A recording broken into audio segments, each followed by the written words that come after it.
Like we need to make sure that we're outlining their goals and outcomes and objectives for purchasing the tickets. And how do we walk with them through that? And a good way to do that is to set up what I call quarterly business reviews. And so I coach this in a lot of our training, but meeting with your business accounts or your highest spending accounts on a quarterly basis to really learn about their business. A lot of times we're trying to upsell them into a suite. We're trying to get them to buy a group. We're trying to get them to renew. And there are definitely times in the year where we should have this set up and mapped out. But with this quarterly business review, you're just learning about what's going on with them. I had an account manager when I had LinkedIn Sales Navigator, and I talk about this a lot, and she set up quarterly business reviews. And I was like, all right, well, we'll see what comes of this. But it really helped me a lot. I got to see who was using the product. When it came time to renewal, I had the stats and the data as to why, as I was getting questions on like, hey, what's the value here? What's the ROI we're getting? She had that all mapped out for us. She would lay out, new product updates that I could look forward to. Like I got excited for these conversations because it was adding value to me. And for her to learn what's going on in her business, she could then prescribe things and opportunities for us to grow. So it's the same with us with our business accounts. Like, what are they looking to do? Do they have a new campaign that they're looking to go after? Do they have new goals that they're looking to hit? Did, they missed the mark last month and now they need to reallocate their efforts? And how can we help them through that? Like, you're going to learn a lot that's going to lead to cross sell, upsell, referral opportunities just from these organic conversations that you're having with them. So setting up quarterly checkpoints where you can check in with them and see how things are going. Um, One thing I don't see a lot of teams do, I've heard some talk through it, but I think is a valuable exercise to work through is incentivizing the salesperson. So let's say you have it broken between new sales and retention, incentivizing that salesperson on less of that first year commission, but adding some of that to the retention.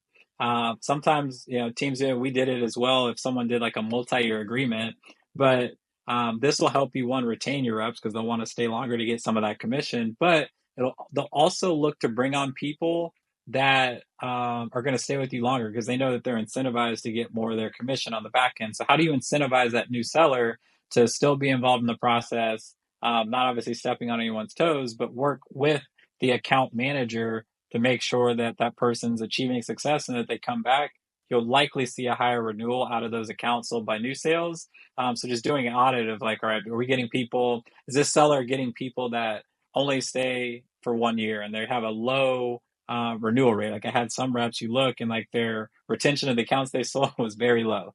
So that one is a coaching opportunity for how can we better help them sell the right type of clients or sell, something that's going to get usage out of people, but also incentivizing them for that.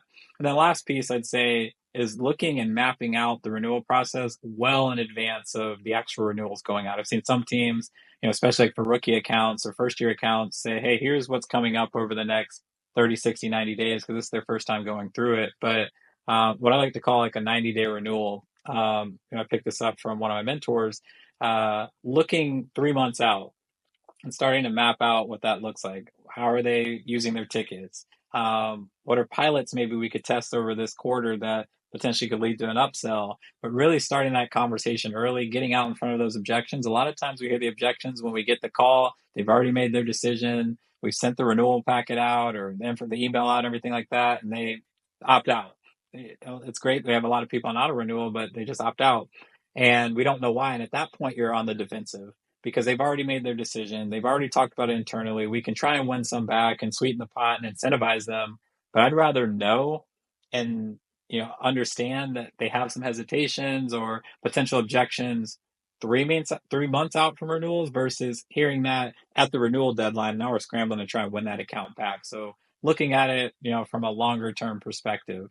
Um, Now the great thing about being an account manager is there's a lot of tools and technology that can help you manage your accounts.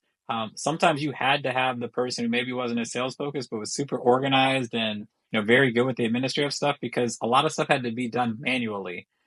Even like in the ticketing system, a lot of stuff's starting to get more automated and streamlined, so you don't have to spend so much busy time, and you could actually spend more time getting to know your clients, getting to know your customers. I was listening to a podcast recently that said like with the technology and AI, like do we go back to like playing golf and going to dinners and going to sporting events with our clients because we don't have to do as much administrative work And I think that's going to be the future. And you can put more sales, growth minded people in the roles so they don't have to spend so much time being task oriented, doing administrative work that's kind of busy work that, AI could do or an intern could do or things like that. So, from a tech perspective, obviously you want to document everything in your CRM.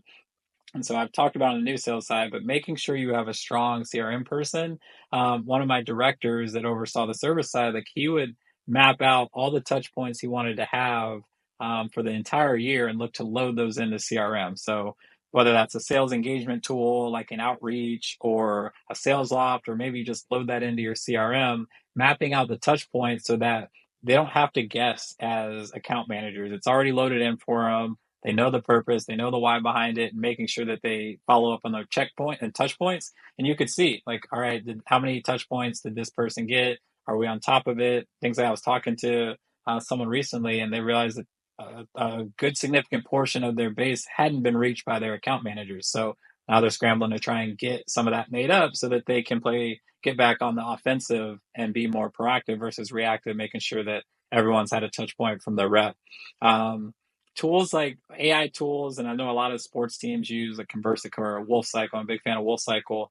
They're starting to use that less on the new sales side, or in addition to the new sales side, using it for service and retention touch points. So, instead of like having to call every one of your accounts, maybe you're getting automated emails that get sent out and sequences that get sent out of some of the more informative type stuff, more service type stuff. So you're not having to spend days and weeks doing these touch points. You can automate that and do some of the administrative stuff through AI. The other thing that I think is super helpful is partnering with your business strategy analytics team and getting dashboards built out in advance that tell you who's not using their tickets. You can get out in front of that, after the first couple games or first homestand or whatever it may be. Um, who's who's potentially high risk of churning because they're a new account and they're not using their tickets, they're not engaging with their content, and you're getting served that in real time so you could take action in the moment and try and get them to the next game. Or, hey, I've noticed you haven't been using your tickets, and have that conversation. So again, like, you're not hearing about, oh, I didn't get use out of my tickets at the renewal deadline. You're getting out in front of that early. So where we come in and we support teams in some of their service and post-sale efforts, one thing for me that I always want to put emphasis on is training on the post-sale strategy. A lot of times we focus on new sales and closing the sale and sales techniques, and when they say this, say that, but like actually putting together plays and tactics and strategies around how do you grow an account? How do you get referrals out of your current accounts and everything like that? So, like, literally have a dedicated section towards customer success versus account management. And what are the strategies and things you could do to achieve success and increase your renewal and retention rate? Build out custom playbooks. We did this when I was overseeing a sales team, but like building out a specific playbook and rules of engagement, and where do we give reps autonomy in the service process so they don't have to ask their manager for help, or can I do this, or can I make this exchange? Like, all that's documented. So when you onboard a new service or experience rep, everything's documented just like you would a sales playbook.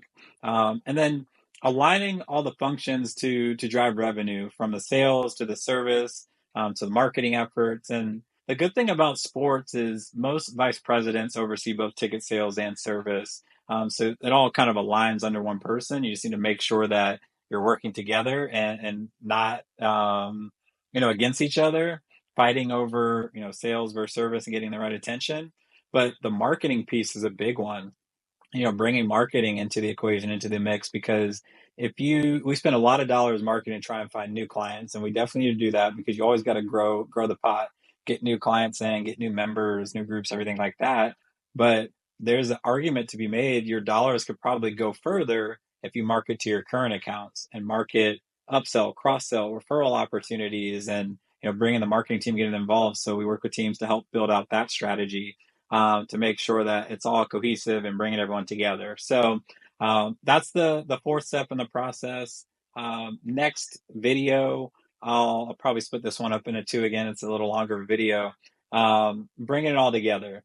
So going from creating awareness and demand to getting people through the pipeline to converting them to new sales and post sale, really just closing that up, bring it all together, and also talking about systems and processes you could put in place to measure your effectiveness. So you've done all these things, you put all these resources in all the different buckets of your investments.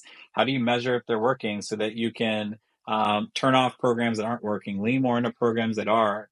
How do you measure that? And then you can experiment and try new things based on what's working, what's not working, and some of the data and findings that you have there. So again, appreciate you guys tuning in. Again, if you have feedback on the backdrop or other things you think I should put up here, definitely let me know. But always appreciate you tuning in and look forward to you guys checking out the next video.